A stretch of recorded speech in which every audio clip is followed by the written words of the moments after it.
style system, grid style seating, a lecturer up front, and you have these exams, whether it's 1 exam per semester or 5 exam per semesters, whether it's all these different speeches or whatever it is, whether you're grading on this grade scale or that, it's nevertheless the same basic format.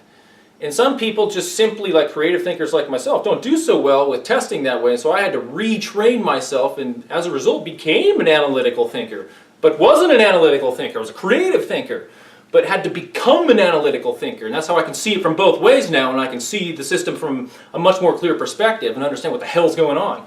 Weirdo chumps, I can't stand the overnight socialists. So you have these people who will take these exams and not do so well. So, gosh, so many tangents can be taken from this.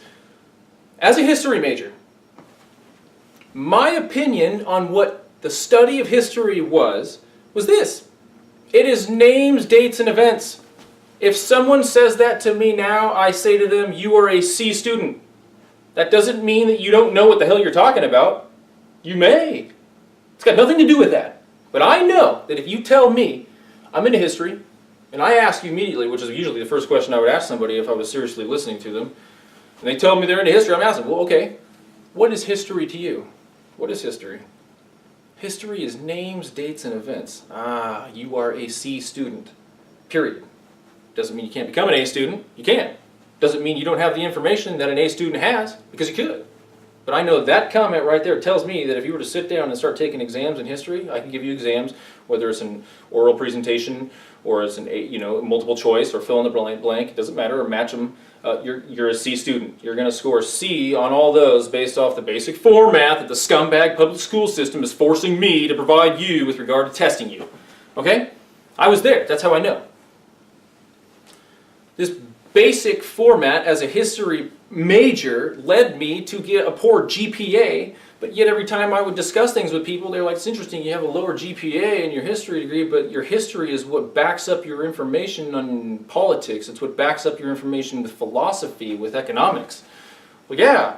Well, I understood. Boom. Oh, hey, I just have had the wrong perspective when it comes to testing. Okay, cool.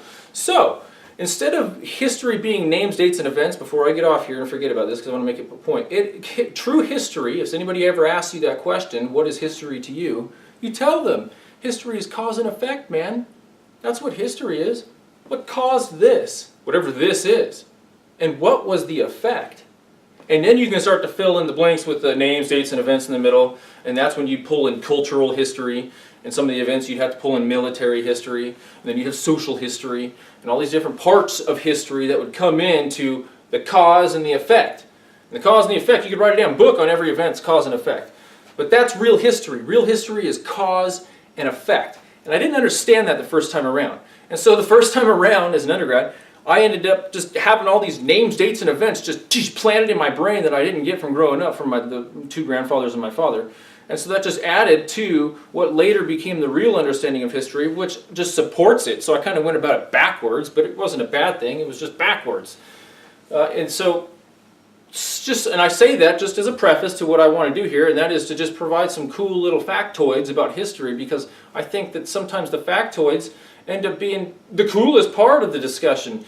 Because in order to truly understand cause and effect, like I'm talking about, from a historian's perspective, I mean, you need an hour, 2 or 3 to sit down in a comfortable chair and have people's undivided attention and just let them have it. Just let him have it. And lay it on them thick. But that involves so much information, you're going to need an audience or a person who's willing to listen to all that information and process it and can follow you. And so oftentimes that's just something for a couple of people or a few people. So for situations like this, that'll just bore too many people or distract too many people or whatever. So I think the factoids oftentimes become what's far more interesting about history to folks. So why not share some of them?